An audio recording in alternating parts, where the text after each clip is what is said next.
আমাদের দেশের এই প্রেক্ষাপটে ভোটাররা নাম্বার ওয়ান স্টেক হোল্ডার। যারা ভোটারদেরকে আমাদের দেশের জনগণের কে বোকা মনে করে বা ভোটাররা টাকা খেয়ে ভোট দেয়, এই ধরনের চিন্তাধারা যদি কোনো রাজনীতিবিদের থাকে বা কোনো নেতার থাকে, সেটা অত্যন্ত মানে ভ্রান্ত ধারণা আমি বলবো। এই ধরনের ধারণা থাকা উচিত না। এগুলো আমাদের ভোটারদেরকে অপমান করা। আমাদের ভোটারদের মানে 50%-এর বেশি নারী ভোটার, তাদেরকে আরও বেশি অপমান করা হয়। আমি নিজে একজন রাজনৈতিক কর্মী হিসেবে বলতে পারি, আমাদের দেশের নির্বাচন একটি উৎসব। যখন নির্বাচন হতো, ব্যবস্থাটাকে তো হাসিনা ধ্বংস করেছে। যখন এককালে নির্বাচন হতো, স্বাধীনভাবে মানুষ ভোট দেওয়ার স্কোপ ছিল, তখন কিন্তু গ্রামাঞ্চলে বিশেষ করে সারা দেশেই যেহেতু আমাদের দেশের রুরাল এরিয়ায় বেশি, এখানে একটা উৎসবের জায়গা ছিল। সেইখানে মানুষজন কিন্তু উৎসবমুখর পরিবেশে ভোট দিতে যেত। ভোট দেওয়াটা একটা গুরুত্বপূর্ণ ব্যাপার ছিল এবং নারীরা অনেক বেশি নাম্বারে তারা ভোট দেয় আমরা দেখেছি। সেইটাকে ধ্বংস করেছে হাসিনা ক্ষমতা কুক্ষিগত করার জন্য। যদি টাকা খেয়েই মানুষ ভোট দিত, তাহলে যখন কেয়ারটেকার গভর্নমেন্ট চালু ছিল আমাদের দেশে, সেই কেয়ারটেকার গভর্নমেন্টের সময় তখন কিন্তু মানুষ দেয়ার জাজমেন্ট। একবার তারা আওয়ামী লীগকে জিতিয়েছে, একবার তারা বিএনপিকে জিতিয়েছে। যেহেতু দুইটা মেজরিটি দুই পার্টি এখানে সবসময় হিস্টোরিক্যালি ছিল, আমি এই জন্য দুই পার্টির কথাই বলছি। তারা কিন্তু আমাদের দেশের মানুষ কিন্তু আলটিমেটলি দিনের শেষে জাজমেন্টে ভুল করে না, ঠিক আছে? সো তাদেরকে বোকা ভাবার কোনো কারণ নাই। আপনি যদি বলেন যে জনগণ টাকা খেয়ে ভোট দেয়, তাহলে এই যে জনগণ রাস্তায় নামলো, এই যে আপনার রক্ত দিল, আপনার কোটার আন্দোলন দেখেছি, আমরা রোড সেফটির আন্দোলন দেখেছি, নিরাপদ সড়কের আন্দোলন দেখেছি, ছেলেমেয়েরা রাস্তায় নেমেছে, গার্জিয়ানরা রাস্তায় নেমেছে, সাধারণ জনগণ রাস্তায় নেমেছে। এখানে তো টাকার প্রশ্ন না। এখানে হচ্ছে যে আমার দাবি, আমার যেটা রাইট, আমার এই দেশের নাগরিক হিসেবে আমার যেটা প্রাপ্য, সেটার জন্য আমি আন্দোলন করছি। এবং সেই জায়গা থেকেই কিন্তু প্রত্যেকটা রাজনৈতিক দলের নেতাকর্মী মাঠে থাকে এবং ভোটাররাও সেই জায়গা থেকে ভোট দিতে যায়, ঠিক আছে না? এখন আজকে ইউনূস সাহেবের দায়িত্ব নিতে হলো কেন? আজকে ইউনূস সাহেবের গত বছর দায়িত্ব নিতে হলো কেন? এই হাজার হাজার নেতাকর্মীরা কেন জেলে গেল? এত লোক গুম হলো কেন? এত ছাত্ররা মৃত্যুবরণ করলো কেন? প্রাইভেট ইউনিভার্সিটির ছেলেমেয়েরা রাস্তায় নামলো কেন? আমাদের বিএনপির বহু নেতাকর্মী জেল খাটলো কেন? বেগম খালেদা জিয়ার কেন জেল খাটতে হলো মিথ্যা মামলায়? নির্বাচন ছিল না দেখেই তো। এই দেশে একটা গণতান্ত্রিক ধারাটা হাসিনা ধ্বংস করেছিল দেখেই তো। সো আপনি যদি যে কোনো সংস্কারের কথাই বলেন, উনি বহু সংস্কারের কথা এই আপনার টেবিলে আজকে উঠেছে। প্রথম কথা হচ্ছে আপনি সংস্কার করবেন তখনই যখন আপনার দেশে একটি গণতান্ত্রিক প্রক্রিয়া বিরাজমান থাকবে এবং তার ফার্স্ট 1 নম্বর শর্ত হচ্ছে একটি সঠিক নির্বাচন প্রক্রিয়া। সেইটাই নাম্বার ওয়ান সংস্কার। বাকি সংস্কারগুলো তো চলমান থাকতে পারে, কোনোভাবেই এটা একটার পরে আরেকটা হওয়ার কোনো দরকার নাই। আপনি এই যে সংস্কার যে এই ইন্টারিম গভর্নমেন্ট করবে, সংস্কারের কোনো রোড ম্যাপ তারা দিছে? তাদের কোনো সংস্কারের রোড ম্যাপ আছে? তাও তো নাই। July charter is one. আরও তো বহু রিফর্মস আছে। প্রত্যেকটা গণতান্ত্রিক প্রতিষ্ঠান যেগুলো হাসিনা ধ্বংস করে দিয়ে গেছে, ওগুলোকে ঠিক করার জন্য বহু রিফর্ম করতে হবে। সব রিফর্ম এই ইন্টারিম সরকারের করার কথাও না, তাদের কাজও না। যেগুলোতে ঐক্যমত হবে আপনি ঐক্যমত করেন, আপনি অ্যানাউন্স করেন। আপনার এই ডিলেটা করছে কমিশন এবং ইন্টারিম গভর্নমেন্ট। তারা জানে যে কোন কোন জায়গায় পয়েন্টে ঐক্যমত আছে, সেই সব পয়েন্টগুলো আপনার বাস্তবায়ন করে আপনার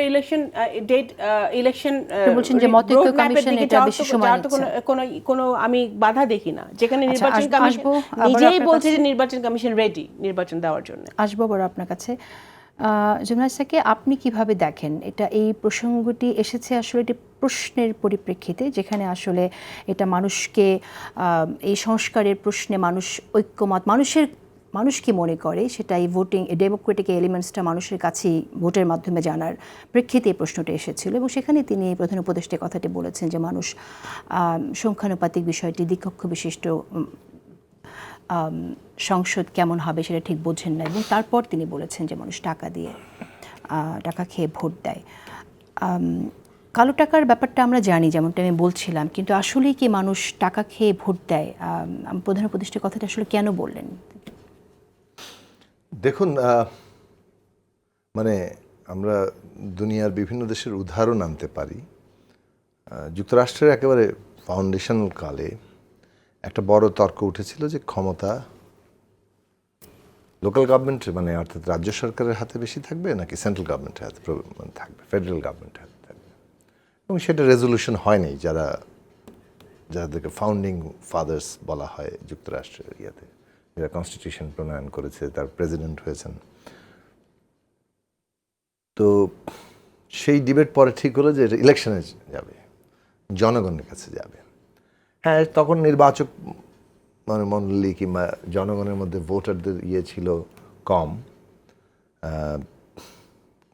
মূলত স্লেভরা ভোট দিতে পারতো না, উইমেনরা ভোট দিতে পারতো না, সেটা বিবেচনা করা যেতে পারে। কিন্তু তার যতই মেইল রেস মানে একদম শ্বেতাঙ্গ ছাড়া মানে ওই রকম একটা ক্যারেক্টার ছিল।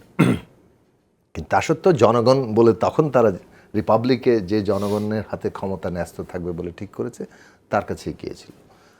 তো এখন তৎকালীন প্রেসিডেন্টের পজিশন জয়ী হয় নাই, কিন্তু তো সেই জায়গাটা এই ধরনের এক্সপিরিয়েন্সগুলো আছে। এখন জনগণকে যদি আপনি ভাবেন যে জনগণ যথেষ্ট শিক্ষিত নয়, এটা কিন্তু একটা আপেক্ষিক ভাবনা আর কি।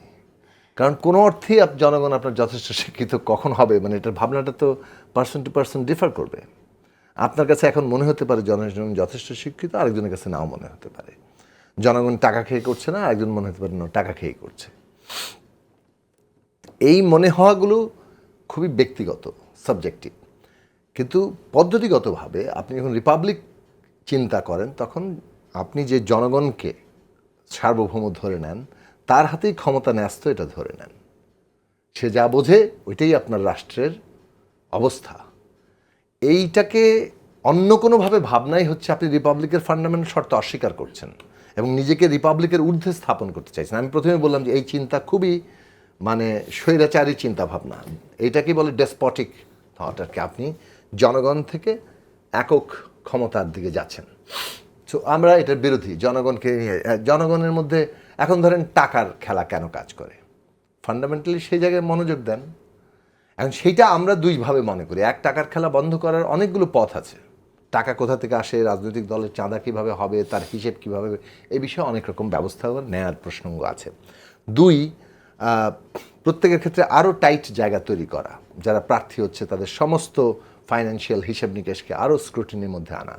তিন, দেখুন স্ট্রাকচারালি আমাদের এটা এমন একটা অবস্থা, পেট্রন ক্লায়েন্ট সোসাইটি স্ট্রাকচার, যেখানে আপনি নানানভাবে ক্ষমতা, যিনি পাওয়ার পার্টি, আইন শৃঙ্খলা বাহিনী, এগুলোর সংযোগে একটা প্রাইভেট ম্যানেজমেন্ট চলে। এই প্রাইভেট ম্যানেজমেন্ট এদেরকে বখরা দেয়, মানে রেন্ট দেয়। এই রেন্টটাই চলে। এখন ধরেন পেট্রন বদলে গেছে, আওয়ামী লীগ চলে গেছে, এখন নতুন পেট্রনরা বসতেছে। স্ট্রাকচারটা যতক্ষণ এভাবে থাকবে ততক্ষণ কেউ না কেউ এসে ওখানে বসবে, কিন্তু যার ক্ষমতা বেশি, যার বিস্তার বেশি, সে বসবে। এখন প্রশ্ন হচ্ছে এই স্ট্রাকচার, এই যে রাজনৈতিক দল যে এই কাঠামোর সাথে এমবেডেড, একেবারে মানে ওতপ্রোতভাবে জড়িত হয়ে আছে, সেইটা ভাঙতে হবে। সেটার জন্য কিন্তু নতুন রাজনৈতিক বন্দোবস্তের কথা বলা হয়েছে, যাতে করে মানুষ আরও মোর স্বাধীনভাবে সিদ্ধান্ত নিতে পারে। একজন বস্তিতে থাকা মানুষ, সে তার ওখানে যে ক্ষমতার নিয়ন্ত্রক, তার বাইরে ভোট দিলে তার ওখান থেকে থাকা মুশকিল হয়ে যেতে পারে, উচ্ছেদ হয়ে যেতে পারে। কিন্তু এইটা যখন তার কাঠামো, তার স্বাধীন সিদ্ধান্ত নেওয়ার ক্ষমতা থাকছে না। এই স্বাধীন সিদ্ধান্ত নেওয়ার ক্ষেত্রে প্রতিবন্ধক সমস্ত আর্থসামাজিক অস্তিত্বের কাঠামোগুলো ভেঙে দিতে হবে। যদি আমরা ওটা ভাঙতে পারি তাহলে সত্যিকার অর্থে জনগণের মণ্ডলটা পাবো। এখন গভর্নমেন্ট রাতারাতি সব করতে পারবে না, কিন্তু সেই স্টেপসগুলি তো নেওয়া দরকার। কিন্তু আমরা যদি নানান কাঠামো আছে বলে আমরা সবচেয়ে ভালো চিন্তা করছি, অতএব আমরা যেটা ঠিক করবো এটাই ভালো হবে, সমাজ তার জন্য প্রস্তুত নয়, তখন কিন্তু অনেক ভালো চিন্তাও খারাপ জায়গায় চলে যেতে পারে। আপনি ভালোর জন্য করলেন কিন্তু মানুষ সেটা বুঝলো না, মানুষ ওটাকে খারাপভাবে নিল, তখন ঘটনা কিন্তু উল্টো ঘটতে পারে। কাজেই জনগণ যতটা প্রস্তুত, জনগণের আধিমানসিক চিন্তা কিংবা তার যে চৈতন্য, সেটা যতটুকু পর্যায়ে আসছে, সেটাই কিন্তু রাষ্ট্রের প্রকৃত অবস্থার প্রতিফলন ঘটায়। প্রতিফলন, একদম। সেইটাকে যদি আপনি অস্বীকার করতে যান তখন আসলে আপনি রাষ্ট্রচিন্তার দিক থেকে খুবই এক ধরনের বেনেভলেন্ট ডিক্টেটরের মতো চিন্তা করছেন যে আমি তো ভালো করতেছি। এখন এইটাকে রিপ্লেস করেন। শেখ হাসিনার বিরোধিতাকে কি এই কারণে করেছি যে আচ্ছা শেখ হাসিনা খুব খারাপ করতেছে, উনি ভালো করলে ওনার ভোট ছাড়াই আমরা শাসনটাকে মেনে নিতাম? নিশ্চয়ই তা না, মানে ব্যাপারটা কি সেরকম দাঁড়িয়েছিল? শুধু সেরকম যদি না হয়ে থাকে তাহলে আমাদের এটা করা দরকার। আসবো আবার আপনার কাছে প্রফেসর শাহান, আপনি কিভাবে দেখেন? আমরা কিন্তু এটা শুনেছি যে ইলেকশন করতে গেলে টাকা লাগেই, প্রচুর টাকা লাগে, এবং যেসব ব্যয়ের কথা নির্ধারণ করে দেয়া হয় এবং দেয়াও হয় যে আমরা ব্যয়ের হিসাব যেটা দেয়া হয় সেটা যে আসলে বাস্তব ব্যয় না, এটা আমরা জানি। কিন্তু আপনি আসলেই কি মনে করেন যে টাকা দিলে ভোট কেনা যায়? দেখুন, যে পেট্রোল ক্লায়েন্ট স্ট্রাকচারের কথা যেটা বলা হলো, এটা বাংলাদেশের প্রেক্ষাপটে সত্য। একটা ক্লায়েন্টেলিস্ট স্ট্রাকচার আমাদের আছে, যেখানে হচ্ছে গিয়ে সেটা যে সবসময় অর্থের উপর নির্ভর করে তা না, এটা অনেক সময় নিরাপত্তার প্রশ্ন, অনেক সময় ক্ষমতার প্রশ্ন। যে একজন দরিদ্র জনসাধারণ সে চিন্তা করে যে কে হচ্ছে গিয়ে তাকে সবচেয়ে বেশি বা ভালোভাবে নিরাপত্তা দিতে পারবে। পেট্রনের কাছ থেকে যে সে শুধুমাত্র আর্থিক সহায়তাটা পায় তা না, সে অনেক ক্ষেত্রে হচ্ছে গিয়ে সে নিরাপত্তার আশ্বাস পায়, অনেক ক্ষেত্রে হচ্ছে মানসিক একটা ভরসার জায়গা পায়। এইভাবে একটা পেট্রন ক্লায়েন্ট স্ট্রাকচার গড়ে ওঠে। এইটা আমাদের বাস্তবতায় আছে। এখানে পেট্রন চেঞ্জ হয়ে যায় কিন্তু মানে এই স্ট্রাকচারটা থেকে যায়। এইটা বলার পরও আমরা যখন গণতন্ত্রের একটা মিনিমাম সংজ্ঞায়ন বলি তখন তার রাষ্ট্রবিজ্ঞানে আমরা দুইটা শর্তের কথা বলি। একটা হচ্ছে যে ইলেকশনটা ফ্রি ফেয়ার হতে হবে, সেকেন্ড হচ্ছে শুধু ফ্রি ফেয়ার ইলেকশন হলে হবে না, সেটাতে অল্টারনেশন অফ পাওয়ার হতে হবে, পাওয়ারের পরিবর্তন হতে হবে।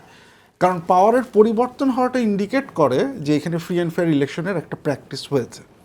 এখন আপনি যদি 91, 96, 2001, 2008 এই প্রত্যেকটা ইস্যুতে দেখেন, প্রত্যেকটাতে কিন্তু অল্টারনেশন অফ পাওয়ার হয়েছে, পাওয়ারের একটা পরিবর্তন হয়েছে। এবং আরেকটা মজার ব্যাপার দেখেন যে আপনি যদি ইউএসের প্রেক্ষাপটে তাকান, সেইখানে হচ্ছে আমরা যেটা বলি একটা ইনকামবেন্সি এফেক্ট থাকে, যে একবার জিতে আসে সে কিন্তু পরের বার আবার জেতা তার জন্য সোজা হয়ে যায়। এবং খুব চরম খারাপ অবস্থাতে ইউএসএ 80 থেকে 85% ইনকামবেন্সি একটা রেট থাকে। আমাদের প্রেক্ষাপটে নির্বাচনটা কিন্তু এন্টি ইনকামবেন্সি, যে আগে ছিল ক্ষমতায় মানুষজন সবসময়ই চায় আচ্ছা ঠিক আছে নতুন কাউকে দেখি। এখন দেখেন ইনকামবেন্সির হাতে তো পয়সা, টাকা পয়সার সুযোগ সুবিধা, পেট্রন যে স্ট্রাকচারটা সেটা তৈরি করবার সেটার অপরচুনিটিটা তো হচ্ছে গিয়ে সবচেয়ে বেশি থাকে। কিন্তু তারপরেও তো আমরা দেখেছি হচ্ছে গিয়ে অল্টারনেশন অফ পাওয়ার হয়েছে, ইনকামবেন্সি ফ্যাক্টর কাজ করে। এই জায়গাটায় হচ্ছে গিয়ে ওই আলোচনাটা আবার চলে আসছে যে আমরা যখন নতুন রাজনৈতিক বন্দোবস্তের কথা বলছি, মানে একটা তো পাওয়ার ডিস্ট্রিবিউশনের কথা বলছি, পাওয়ার রিডিস্ট্রিবিউশনের কথা বলছি, সে প্রেক্ষাপটে যদি দেখি তাহলে সংস্কারটাকে শুধুমাত্র নির্বাচনের সাথে জড়িয়ে রাখাটা প্রবলেমেটিক হয়ে যায়, সমস্যামূলক হয়ে যায়। যে একটা নির্বাচন হলেই সংস্কার হয়ে গেল, ব্যাপারটা আসলে তা না। কারণ এই নির্বাচনই তো হচ্ছে গিয়ে শেষ নির্বাচন না। আমি আসছি, যেহেতু নির্বাচনের আমি আসছি, কারণ আমার ইলেকট্রাল সিস্টেম যে রিফর্ম কমিশন আমি সেখানে চলে যাচ্ছি। এইটা তো শুধুমাত্র নির্বাচন কমিশনের নিয়োগ দেওয়ার ব্যাপার না, এখানে তো নির্বাচন কমিশনের ক্ষমতা কতখানি থাকবে, আরপিওর ব্যাপারটা চলে আসছে, তারপরে হচ্ছে গিয়ে প্রার্থীর আচরণবিধির ব্যাপার চলে আসছে, একটা পলিটিক্যাল পার্টির আর্থিক স্বচ্ছতা যেটা সেইটা নির্ধারণ করার ব্যাপারটা চলে আসছে, তার টাকা পয়সা কোথা থেকে আসছে সেটা ট্রান্সপারেন্সির ব্যাপারটা চলে আসছে, সেই টাকা পয়সাটা ঠিকঠাক মতো রিপোর্ট করা হচ্ছে কিনা, সেটার অডিট হচ্ছে কিনা, সেই ব্যাপারটা চলে আসছে। এখন এই প্রত্যেকটা জিনিসটা, এই যে আমরা যে পেট্রন ক্লায়েন্ট স্ট্রাকচার, টাকার ছড়াছড়ির কথা বলছি, সেটার সাথে তো সম্পর্কযুক্ত। কারণ অতীতের দিকে যদি তাকাই, আমরা তো নমিনেশন কেনাবেচার কথা শুনেছি, আমরা তো শুধুমাত্র ফর্ম কেনার যে ব্যাপারটা তার বাইরে লাখ লাখ কোটি কোটি টাকায় নমিনেশন যে বেচা কেনা হয়েছে সেটার কথা তো আমরা শুনেছি, এবং সেই ঘটনা তো ঘটেছে। সেটার তো কোনো আর্থিক ট্রান্সপারেন্ট রেকর্ড নাই, এ কারণে আপনি হচ্ছে কি কাউকে জবাবদিহিতার মধ্যে আনতে পারছেন না। এবং as a result of that যে রাজনীতিবিদ, নির্বাচন কমিশন থেকে, নির্বাচন কমিশন সংক্রান্ত যে রিফর্মগুলো হচ্ছে সেখান থেকে যে প্রস্তাবগুলো এসেছে সেখানে কিন্তু ক্লারিটির কথা বলা হয়েছে, দলগুলোর আয় ব্যয়ের হিসাব চাইবে এবং সেখানে অডিট করার রাইট থাকবে। শুধু তাই না, প্রার্থীদের খুব স্বচ্ছভাবে ব্যয় করতে হবে। এখন এই প্রস্তাবগুলো আছে। এখন এগেইন এই প্রস্তাবগুলোতে আবার রাজনৈতিক দলের সবার, ওই যে আমরা যে বলছি যে সবার মতৈক্যের কথা বলছি, সেটা আছে কিনা। ইলেকশন কমিশন যদি হচ্ছে গিয়ে ঠিকঠাক মতো কাজ করতে না পারে, তাহলে তারও যে একটা অ্যাকাউন্টেবিলিটির ব্যাপার থাকা দরকার সেটা আছে কিনা এখন ধন্যবাদ সেই জায়গায় তো ধন্যবাদ হচ্ছে কি আপনাকে শেষ রাজনৈতিক করে দিতে হবে দলগুলোর আসলে খুব বেশি ব্যাপারটা আমরা সময় নেই পাচ্ছি না। খুব বেশি সময় নেই আমি আরেকটি প্রসঙ্গে আসব দেশের নিরাপত্তায় আওয়ামী লীগের কার্যক্রম স্থগিত থাকবে এটি ডক্টর মোহাম্মদ ইউনূস বলেছেন একটি প্রসঙ্গে আওয়ামী লীগ প্রসঙ্গে তিনি কথাটি বলেছেন আমি একটু জানতে চাইছি যে আমরা কিন্তু ধারণাটা এরকম যে আওয়ামী লীগকে নিষিদ্ধ করা হচ্ছে এটা বিচার পর্যন্ত কার্যক্রম স্থগিত থাকবে এবং ততদিন পর্যন্ত নিষিদ্ধ হবে শুধুমাত্র এটা মানবতা বিরোধী তারা অপরাধগুলো করেছে সেজন্যই এই জন্যই বিচার পর্যন্ত স্থগিত থাকবে এখন আমরা দেখছি যে নিরাপত্তার জন্য আওয়ামী লীগের কার্যক্রম স্থগিত থাকবে তেমনটি বললেন ডক্টর ইউনূস আপনি কিভাবে দেখছেন আসলে কি আমাদের বোঝাপড়ার কোনো এখানে গ্যাপ আছে কিনা নাকি আসলে শুধুমাত্র আপাতত স্থগিত আছে আচ্ছা আমি আমি যে আলোচনাটা হচ্ছিল ওইটা একটু জাস্ট একটা কমেন্ট করে আমি আপনার প্রশ্নে আসতেছি এটা হচ্ছে যে যেই সরকার যে দলটি জনগণের ভোটে নির্বাচিত হবে অ্যাজিউমিং যে একটা ফ্রি অ্যান্ড ফেয়ার ইলেকশন আমরা সামনে দেখতে পাবো সেই দলটির ইন্টেনশনের উপর ডিপেন্ড করবে এখন কিন্তু নির্বাচন কমিশন যা আছে না নির্বাচন কমিশনের সংবিধানের কনস্টিটিউশনে কিন্তু নির্বাচন কমিশনকে সম্পূর্ণ ক্ষমতা দেওয়া আছে একটি স্বাধীন নির্বাচন উপহার দেওয়ার জন্য বাংলাদেশকে সেটা আমরা 17 বছর পাইনি বিকজ সেই নির্বাচন কমিশন একটা পরাধীন ছিল তাই না কিন্তু এটা হচ্ছে ইন্টেনশনের ব্যাপার আমি চাই কিনা আমাদের ইন্টেনশন আমি যদি বিএনপির রিপ্রেজেন্টেটিভ হিসেবে এখানে আপনাকে আমাকে ডাকছেন তো আমি বিএনপির কথাই বলবো যে আমরা এই জন্যই 31 দফা নিয়ে গ্রামে গ্রামে ঘরে ঘরে যাচ্ছি এই কারণে বিকজ উই ওয়ান্ট ট্রান্সপারেন্ট একটা সংসদ যেখানে প্রত্যেকটা জনপ্রতিনিধি তাদের এলাকার লোকজনের কাছে দায়বদ্ধ থাকবে জনগণের কাছে দায়বদ্ধ থাকবে সেই জন্য কিন্তু আমরা ব্যালেন্স অফ পাওয়ারের কথা বলছি 31 দফা এবং সেটা নিয়ে আমরা ঘরে ঘরে যাচ্ছি ঠিক আছে সো আমাদের ইন্টেনশন আছে যে আগামী বাংলাদেশে যাতে বিগত দিনে যা হচ্ছে রিপিট না হয় সেটা এখন আসেন এখন এই সরকার যখন উনি ইমোশনাল হয়ে যখন পদত্যাগ করতে চায় that proves that this government is a weak government ঠিক আছে তো পদত্যাগ করতে হবে কেন আপনি আলোচনা করেন পদত্যাগ করার জন্য তো আপনাকে দায়িত্ব দেয় নাই 17 কোটি মানুষ এখন আপনার আরেকটা কথা হচ্ছে যে ওনারা দেশে এক কথা বলে বিদেশে আরেক কথা বলে এটাও একটা অস্বচ্ছ একটা ধোঁয়াশার মধ্যে আছে এখন উনি দেশে সবার সাথে ওনারা বসেন আবার বিদেশে গিয়ে বলেন যে শুধু একটি পার্টি নির্বাচন চায় না আবার সবাই দুই পার্টি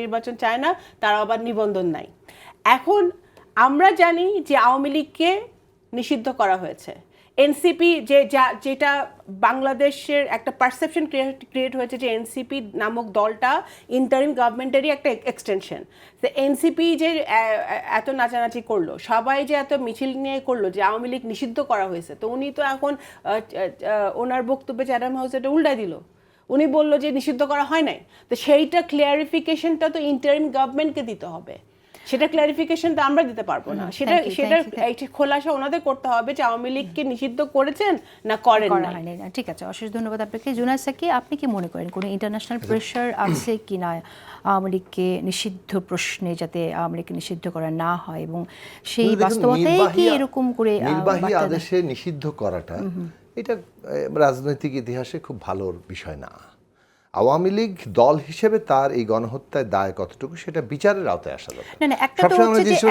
একটু বলি আমি জুনায়েদ সাকি আপনাকে এখানে একটা তো হচ্ছে যে ভালো বিষয় না কিন্তু বার্তাটা এসছে এরকম যে আওয়ামী লীগকে নিষিদ্ধ করা কার্যক্রম আপাতত নিষিদ্ধ বিচারের পরে ফাইনাল ডিসিশনটা হবে এবং সবাই জানে এনসিপি নেতারা অনেকে দাবি করেছে যে আওয়ামী লীগ নিষিদ্ধ করা হবে এবং তাদের মধ্যে এই বিশ্বাসই আছে আওয়ামী লীগ নিষিদ্ধ হচ্ছে এই গভর্নমেন্টের বিষয়ে একটা কথা বলি ফ্রম দি ভেরি বিগিনিং প্রায় ধরতে পারেন সেপ্টেম্বর মাস থেকে এই কথাটা কনসিস্টেন্টলি আমরা বলে এসেছি যে গণহত্যার বিচার হতে হবে এবং দল হিসেবে আওয়ামী লীগের এই গণহত্যার দায় কতটুকু সেটাও বিচারের আওতায় আসা দরকার আপনি টকশো দেখেন আচ্ছা এই যে জায়গাটা এই বিচারটা মানেটা কি মানে এটা কথার কথা না যে কোর্টে একটা ঢুকলো ন্যায় বিচার প্রতিষ্ঠা হওয়া মানে হচ্ছে রাষ্ট্র তার ন্যায্যতা ক্রিয়েট করতে পারছে রাষ্ট্র টিকে থাকে কিসের উপরে যে রাষ্ট্র ন্যায় বিচার প্রতিষ্ঠা করতে পারে না সেই রাষ্ট্র কিন্তু আসলে টিকে থাকবে না এটা আপনাকে মনে রাখতে হবে এগুলো থিওরি মনে হলেও এটা বুঝতে হবে যে এই জায়গাটা ফাউন্ডেশন এটা নাহলে থাকবে না এখন রাষ্ট্রের এই ন্যায় বিচার প্রতিষ্ঠা করাটা খুব জরুরি আপনি একটা দলকে নির্বাহী আদেশে আপনি যখন করতে যান তখন এটা ঠিক তার আত্মপক্ষ সমর্থন থেকে শুরু করে যে বিচারিক প্রক্রিয়াটা জরুরি হয় সেটা হয় না আমি শেষ করতেছি দ্রুত ফলে আওয়ামী লীগের কার্যক্রম স্থগিত করা এবং বিচারিক প্রক্রিয়া তাকে নেওয়া, এইটা আমরা মানে প্রথমত বিচারিক প্রক্রিয়া নেওয়া, তার মধ্যে দিয়ে কার্যক্রমটা স্থগিত করার প্রয়োজন পড়তে পারত, কারণ সে বিচারকে হ্যাম্পার করতে পারে, বিচারকে নানাভাবে প্রভাবিত করতে পারে। সেই জায়গাটায় দ্য ডে যেদিন আসিফ নজরুল সাহেব এটা পাঠ করলেন, সেদিন তিনি ক্যাটাগরিক্যালি বলেছেন যে আওয়ামী লীগের কার্যক্রম স্থগিত করা হচ্ছে। কারণ সরকারের এখন যারা নিষিদ্ধের না, দাবি তুলেছে, কার্যক্রম স্থগিত করা হয়েছে এটা কিন্তু তাদের অপরাধের জন্য না, তারা যে অপরাধ করেছে গণহত্যা সেটার জন্য না, এখানে বলছে ওনার নিরাপত্তায় হোটেলের দেশের বাইরে আওয়ামী লীগের লোকজন যখন ইয়ে করছে, স্লোগান দিচ্ছিল লন্ডনে, সেটা দেখে উনি ওনার না না মত না, শেষ কিন্তু করে এটা তো গভর্নমেন্টের ডিসিশনটা হয়েছে ওই দিনে। আচ্ছা আমি শেষ করি, আমাকে একটা নিষিদ্ধ হয় নাই। সেটা হচ্ছে ওই দিনেই পরিষ্কার করেছে তারা যে তারা কার্যক্রম স্থগিত করছে। এখন আওয়ামী লীগের কার্যক্রম স্থগিত পরবর্তীকালে কি কি জায়গায় যায়, ইলেকশন কমিশনটাকে কিভাবে দেখে, তার নিবন্ধন অন্যান্য প্রসঙ্গ নিয়ে, সেটা একটা ভিন্ন প্রসঙ্গ। আমাদের বক্তব্য হচ্ছে, দেখুন এই জায়গাটাতে আমরা ন্যায় বিচার চাই, মানে প্রথমত জুলাই আগস্ট হত্যাকাণ্ডের বিচার চাই, এবং আমরা আওয়ামী লীগের দায় নিয়েও শেষ করতে ন্যায় হচ্ছে, বিচার চাই। শেষ করতে আর হচ্ছে, একেবারেই সময় নেই। জনগণের উপরেই ভরসাটা রাখতে হবে। এগেইন বলবো যে সংস্কারের প্রক্রিয়া আমাদের কেবলমাত্র নির্বাচন নয়, কিন্তু নির্বাচনের বাইরেও সংস্কার আপনি কি মনে করেন যে আওয়ামী লীগ নিষিদ্ধ প্রসঙ্গে যে ছাত্রদের যে দাবি ছিল আওয়ামী লীগকে নিষিদ্ধ করতে হবে, এখন তো আমি চেষ্টাটা লক্ষ্য করেছি প্রধান উপদেষ্টা যখন এই কথাটি বলেছেন আমরা নিষিদ্ধ করিনি, কিছু করিনি, শুধু তাদের অ্যাক্টিভিটিস এখন আপাতত কার্যক্রম বন্ধ করা হয়েছে, তো তাদের যে অপরাধ এবং সেই অপরাধের বিচারের পর তাদের নিষিদ্ধ করা হবে এরকম একটা আশাবাদ আছে, আপনি কি মনে করেন আসলে সেটা হবে নাকি আওয়ামী লীগ তার মতো করে আবার ফাংশন প্রক্রিয়া তো সেটাই, যে ইতিমধ্যে যেটা করা হয়েছে যে ইলেকশন কমিশন থেকে একটা প্রজ্ঞাপনের মাধ্যমে তাদের তো হচ্ছে গিয়ে তাদের যে নিবন্ধন সেটা স্থগিত করা আছে, ইলেকট্রাল অ্যাক্টিভিটিসে তাদের পার্টিসিপেশন সেটা স্থগিত করা আছে, যতক্ষণ পর্যন্ত না তাদের বিচার সম্পূর্ণ হচ্ছে। সো এই এক্সপেকটেশনটা তো থাকা খুব স্বাভাবিক যে একটা প্রকৃত বিচার হচ্ছে গিয়ে আমরা দেখব, সে অনুযায়ী দলটার দায়ভার কতখানি সেই ব্যাপারটা আমরা দেখব, এবং তার উপরে হচ্ছে গিয়ে ধন্যবাদ আপনাদের সবাইকে। ধন্যবাদ প্রিয় দর্শক, আজকের মতো বিদায় নিচ্ছি, দেখা হবে আবারও আগামী শনিবার ঠিক রাত 10টায়। ভালো থাকুন সবাই।